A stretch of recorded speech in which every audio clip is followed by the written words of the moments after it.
Hi guys, in this video I'm going to show you how you can convert HTML to PDF in laptop. So first step you need to do is to open Adobe Acrobat, click on menu, click on open and click on downloads, select here all files and select the HTML file, select that and wait for a few seconds so that it will be open into the Adobe Acrobat.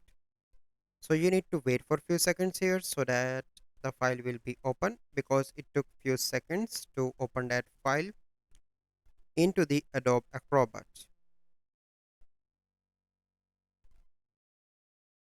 Now you can see that the file is open, and once you make changes that you want to do, you simply need to click on menu and click on save as, click on choose a different folder and click I want in download, so I select that, and here you need to select the save as type Adobe PDF, and here you need to give the name and click on save. So this is the process that you need to follow to convert HTML to PDF in laptop. I hope you like this video.